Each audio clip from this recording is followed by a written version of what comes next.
J'ai eu une relation secrète avec Alex Thomas pendant 5 ans et je l'ai séduit d'innombrables fois. Même quand je me suis tenue nue devant lui, avec des oreilles de lapin sur la tête, il m'a simplement couverte d'une couverture de peur que j'ai froid. J'ai cru que c'était la retenue d'un chef de la mafia, qu'il voulait garder notre première fois pour la nuit du mariage, mais 1 mois avant la cérémonie, il a secrètement organisé le plus grand feu d'artifice de la ville pour fêter l'anniversaire de son ami d'enfance. Ils se sont enlacés devant tout le monde, ont mangé le gâteau ensemble, puis sont entrés dans un hôtel pour couple. Quand je les ai vus quitter l'hôtel ensemble le lendemain matin, j'ai compris qu'Alex n'était pas réservé ni froid, il ne m'aimait tout simplement pas. En sortant de l'hôtel, j'ai appelé mes parents. Papa, Alex et moi, nous nous sommes séparés. J'accepte d'épouser le fils de la famille des Laurent. Mon père a été stupéfait. Mais tu ne te mets pas la folie, Alex? Comment avez-vous pu rompre? J'ai entendu dire que le fils de la famille des Laurent ne pouvait pas avoir d'enfants. Toi qui aimes tant les enfants, comment feras-tu sans les tiens? J'ai répondu d'une voix lasse. Ce n'est pas grave, je pourrais en adopter beaucoup. Mon père a été bouleversé. Tu ne le sais pas? Louis Laurent a eu un accident de voiture l'année dernière. Il a eu les nerfs du bas du corps endommagés et il a perdu sa fertilité. Si tu l'épouses, tu risques de vivre comme une veuve. Ma main qui tenait le téléphone a violemment tremblé. Vivre comme veuve, ce n'était pas grave. Papa, maman, j'ai déjà pris ma décision. Dans 3 jours, je rentrerai pour me fiancer avec Louis. Quoi qu'il arrive, bon ou mauvais, je l'accepterai. Après ces mots, j'ai raccroché directement. Je savais que mes parents m'aimaient, mais ils ne savaient pas à quel point Alex m'avait blessé. Pendant ces 5 années, j'ai essayé à maintes reprises de me rapprocher de lui, mais Alex m'a toujours refusé. J'ai même douté de moi, me demandant si je n'étais pas assez séduisante, pas assez attirante pour lui. J'ai fini par me consoler en pensant qu'il voulait simplement garder notre première fois pour la nuit du mariage. Mais maintenant, j'ai compris que ce n'était pas parce que je n'étais pas assez bien, c'était parce qu'il aimait déjà une autre femme. Je suis rentrée dans la villa où j'avais vécu 5 ans avec Alex. Pendant ces 5 années, je lui ai donné tout mon amour. Il était le seul dans mon cœur, même si notre amour devait rester caché. Mais hier, pour notre 5e anniversaire, il avait réservé du champagne et des roses pour fêter l'anniversaire d'une autre femme. À travers la foule,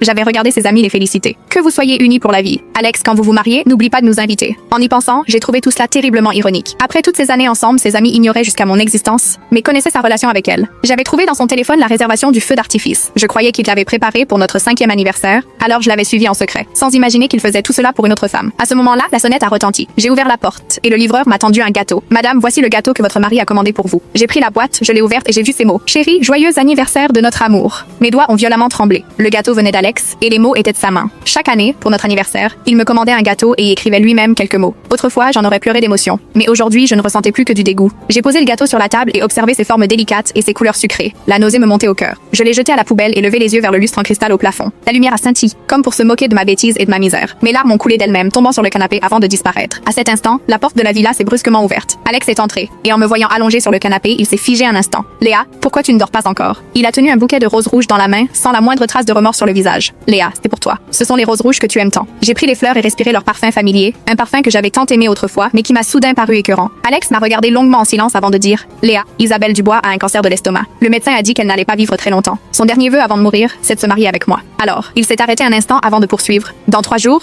je vais me fiancer avec elle. Tu es toujours si compréhensif, tu me comprendras, n'est-ce pas? Je l'ai regardé et je l'ai trouvé terriblement étranger.